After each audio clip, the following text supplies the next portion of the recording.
All right, we're on to this week's Bob Lesson. This week's Bob Lesson is called Developing Grit and Perseverance. But first, let's be our best at HMS this week. Let's be safe, let's be responsible, let's be respectful, and let's be a learner. Hey Bobcats, Mr. Flato here. Working my summer job for Black Dog Flooring, sanding and refinishing some hardwood floors today. And as I was working, I had an idea that I wanted to incorporate into our Bob lesson on grit.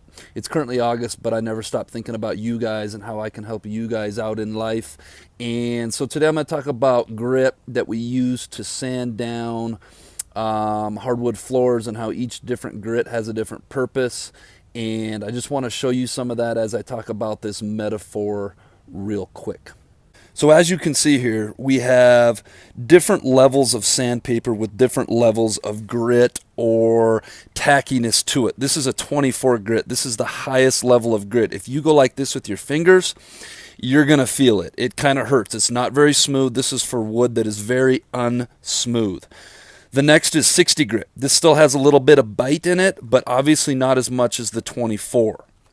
Next in line is the 80 grit, and this is noticeably smoother with just a little bit more teeth to it than, a little less teeth to it than the 60. And then finally we have the 100 grit. And this actually goes up to 120, but I can't find 120 grit right now, and this is the smoothest. So theoretically, when you're doing a floor, you're going to start with the hardest to get the stain off, and then you're going to go one by one to slowly smooth it out. So finally, you may be asking yourself, Mr. Flato, what does sanding hardwood floors in different layers of grit have to do with us? Well, very simply. As you get older, you move in this direction. A lot of you start out with not a whole lot of grit to you. Okay, you guys are young, you haven't lived a whole lot of life yet, and as you go through life, you gain more and more grit, and it's a natural process. When you get to be maybe your parents' age, maybe you're somewhere in here where you've had some life experiences, you've been through some trials and tribulations, and as you get older, you develop more and more grit. And that grit equates to a mental and emotional toughness, strength to get through tough situations. And I'm going to talk here in a minute about how we increase our grit and how we increase our emotional and mental toughness levels. But the point I wanted to make with this video is many of us start out here. Many of you are right here now. Some of you have been through a little bit more stuff.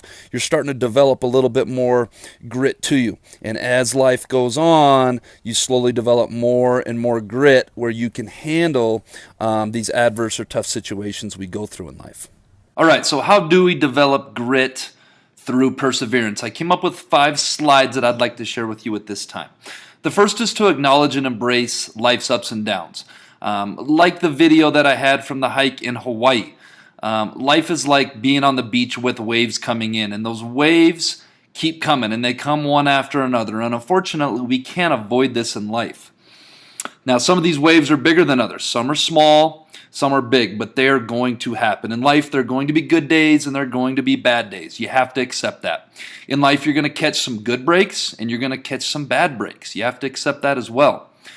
When it's the bad breaks and when it's mostly bad days going on, you got to embrace and accept them and keep in mind that this is part of life. If you look at this stock market picture I put down on the right, to me, this kind of is how life goes. You've got many ups and downs. You've got some big ups, you've got some big downs. Those are big waves, those are small waves.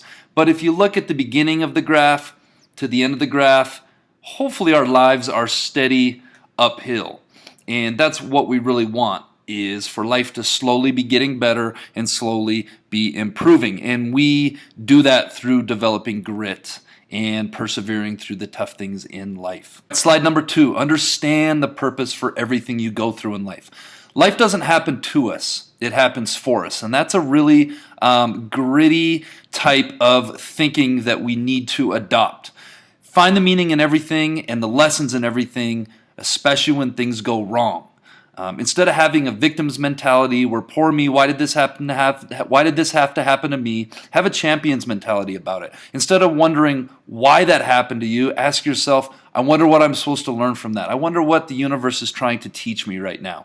What lesson can I learn from this adverse situation that I'm going through that can make me stronger and grittier for my future. One of my favorite quotes is, whether the things in life that happen dull you or sharpen you is your choice. Think very carefully about that. Number 3, acknowledge and embrace your weaknesses. Newsflash, folks, we all have weaknesses in life.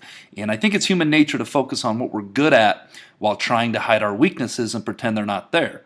It's a feel-good thing to think about the things we're good at. It doesn't feel comfortable to acknowledge or address the things that we are weak at.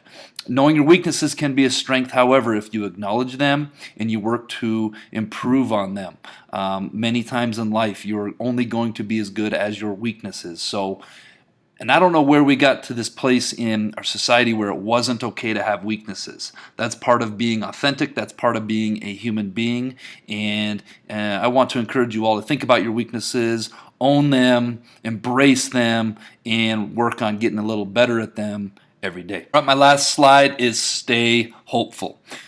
Believe things will improve because you're committed to doing everything you can to improve your circumstances. Hope can be that inspiration to keep pushing forward and pushing on, not because we get to a point where we accept that things are going to be how they are, but because we believe hard circumstances are only temporary parts of a road to something great. When you stop hoping, when you stop dreaming, when you stop believing, is when you start dying. All right, our next slide is people that are gritty use all of the resources available.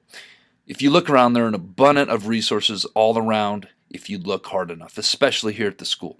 Being gritty isn't saying, I'm going to do this alone. It's saying, I'm going to find a way to get what I need or get where I need to go or get through this situation using every available resource available to me. Successful people use all the tools and resources around them to equip themselves in being successful. And some of these resources may look like leaning on friends, it may look like family, it may look like helping teachers, getting help from counselors, getting help from coaches, getting help from mentors, so on and so forth. There's never a time in life where you're not going to go through something tough and you need to look around and say, what resources are around that I can utilize to help me? All right, this is a tough picture to see, but it kind of sums up, I think, some grittiness stuff, and it says you never know how close you are.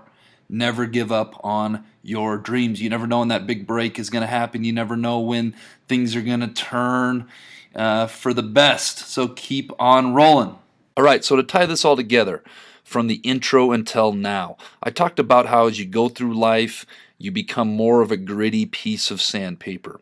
And part of that process is going through these experiences, weathering the storm, using those tools that I just taught you, and getting through them. And as you get through them, you gain more and more grit in life. All right, this week's quote of the week comes from Mr. Thomas Edison himself.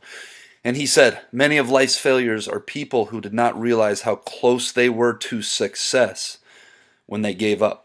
Folks, a lot of times success is right around the corner from when you think you want to quit. That's where perseverance and grit become so very important to meeting our goals. All right, that brings us to this week's Jellybean Question of the Week answers, who are Jasmine Rose, Joseph Rose, Kylie Gardapi, Titan Russell, and Natalie Baez Cruz. The answer to last week's question, I would have accepted either are you asleep or are you dead? This week's Jellybean Question of the Week is 2 in a corner, 1 in a room, 0 in a house, but 1 in a shelter. What am I? If you think you know, submit your answer to the Bob Box no later than Friday. Check out next week's Bob Lesson to see if you are a winner. All right, Bobcats, let's go out and make it a great week at the Helena Middle School.